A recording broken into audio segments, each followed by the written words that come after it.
बच्चों, इसके पहले वाले वीडियो में हमने आपको एन एस्ट्रोलॉजर्स डे का फर्स्ट पास्ट पढ़ाया था और आपको वह जो ज्योतिषी था जिस जगह बैठा था उस जगह के वृत्तांत में रूप में वहाँ पे बताया गया था। अब उसी के आगे की कहानी हम शुरू करते हैं। नेक्स्ट टू हिम, उसके बगल में,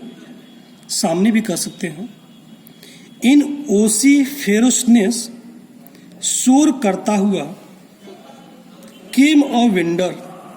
एक विक्रेता आया, अ फ्राइड ग्राउंडनट, भुनी हुई मूंगफली के साथ, हु, जो, गेव, देता था, हिज वायर, अपने वस्तु को, अ फैंसी नेम, एक फैंसी काल्पनिक नाम, ईच डे, प्रत्येक दिन, कॉलिंग इट, उसको पुकारता था,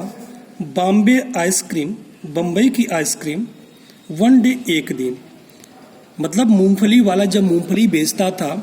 तो किसी किसी दिन उसे मुंबई की आइसक्रीम का नाम देता था उस मूंगफली को, फिर ऑन द नेक्स्ट और अगले दिन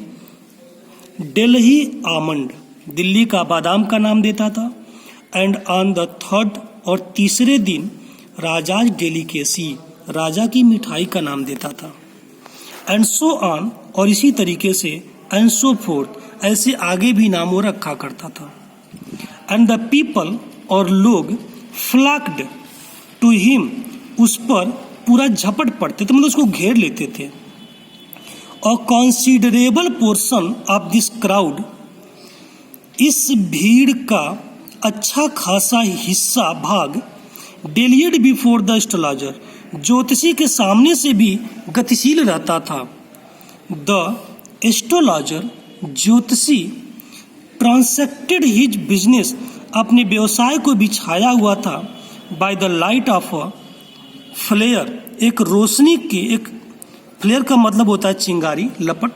लपट की एक रोशनी में, विच क्रैकल्ड, जो चटकती थी, एंड स्मोक्ड अप, और धुएं के साथ निकलती थी, एबव द ग्राउंड नट, मूंगफली के ढेर के नजदीक में, हाफ द इनचैंटमेंट, आधी खूबसूरती, ऑफ द प्लेस, उस जगह की, was due to the fact, सच्चाई ये थी, it did not have the benefit, इसको लाभ नहीं मिला था, आप म्यूनिसिपल लाइटिंग, म्यूनिसिपल लाइटिंग का मतलब हुआ कि नगर पालिका की रोशनी, यानी वहाँ पर नगर पालिका की लगे हुए पोल में लाइट की व्यवस्था नहीं थी, और वह मूंगफली वाला जो मूंगफली बेचता था उसके पास जो ढिबरी जैसी थी उससे जो लाइट निकलती थी उसी लाइट से ये अपनी दुकान चलाता था। द प्लेस, जगह, लिट अप, जला हुआ था, बाय शार्प लाइट्स, दुकान की रोशनी से, वन और टू, एक या दो, हैड हिसिंग गैस लाइट्स, चटक लेते हुए गैस की लाइटें थी, सम हैड नेक्ड फ्लेयर, कुछ लोगों के पास नंगे लपटे थी, स्टक ऑन पोल्स, जो पोल्स पे लगाए हुए थे, सम वर लिट अप, कुछ लोग जलाए थे, by old cycle lamps, cycle के, पुराने साइकिल के लैंप का, एंड वन और टू, एक या दो, लाइक द एस्ट्रोलॉजर्स, जैसे जो एस्ट्रोलॉजर ज्योतिषी की मैनेज्ड व्यवस्था किए थे, विदाउट लाइट, बिना रोशनी का, आप देयर ओन, अपने खुद की। ज्योतिषी के पास अपनी खुद की लाइट की व्यवस्था नहीं थी, वो अगल बगल की जो भी दुकानें थी उनके द्वारा उत्पन्न की गई जो भी लाइट थी उन्हीं लोगों की रोशनी में ज्योतिषी अपनी दुकान को वो चलाता था, क्योंकि ज्योतिषी के पास अपनी खुद की लाइट की व्यवस्था नहीं थी।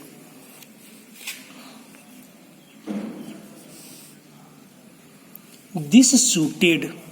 ये शोभा देती थी, द एस्ट्रोलॉजर, ज्योतिषी को, वेरी वेल, बहुत बढ़िया,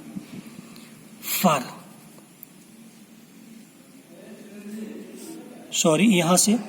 इट वॉज बी वाइल्डरिंग, यह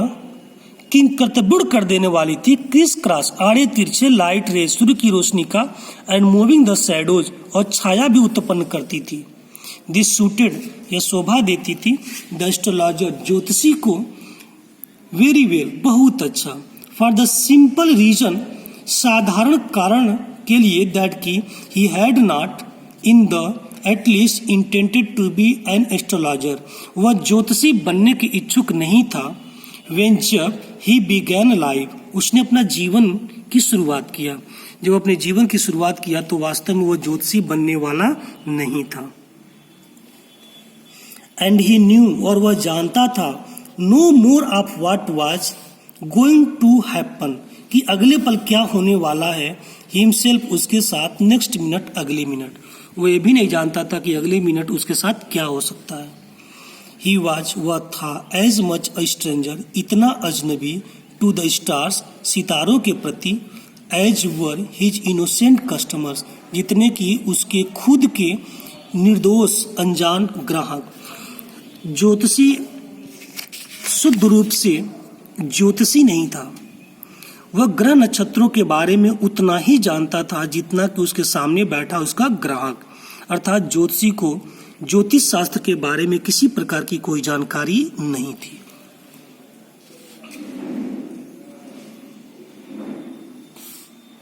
एट फिर भी, ही सेड, वह कहा, थिंग्स, वस्तुओं को, विच, जो, प्लीज्ड, खुश कर देता था, एंड एस्टोनिश्ड, और आश्चर्यचकित कर देता था, एवरीवन, प्रत्येक को। फिर भी उसके पास बोलने के लिए इतना मटेरियल रहता था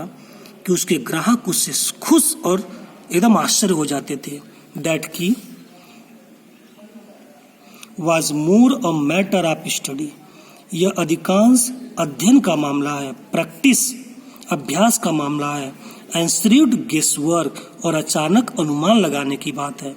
ऑल द सेम, ठीक इस तरीके से, it was as much an honest man labour as any other, it was, यह था, एज मच एज ऑनेस्ट, इतना ईमानदारी का काम आदमी के, लेबर, जितना कि कोई मेहनत करता है, एज एनी अदर, जितना कि कोई अन्य लोग जितनी ईमानदारी से, मेहनत से पैसा कमाते हैं, वो भी इतना ही ईमानदारी और मेहनत से पैसा कमाने के जैसा था। एंड ही डिजर्व्ड, और वह काबिल था, द वेजेज, मेहनताना का, he cried home, carried home, जो घर ले जाता था, at the end of the day, एक दिन की समाप्ति पर। जैसे दिन समाप्ति होती थी और जो भी पैसा वो पाता था, जैसे भी पाता था, वह उतना ही शुद्ध था जितना कि अन्य मेहनत से लोग पैसा कमाते थे, और हकीकत में इसको ज्योतिष शास्त्र की किसी प्रकार की कोई जानकारी नहीं थी। ये था आपका दूसरा पार्ट। अब इसके आगे जो कहानी शुरू होगी वो कहानी मेन इम्पॉर्टेंट है, अगले कहानी के लिए इंतजार जरूर करिएगा।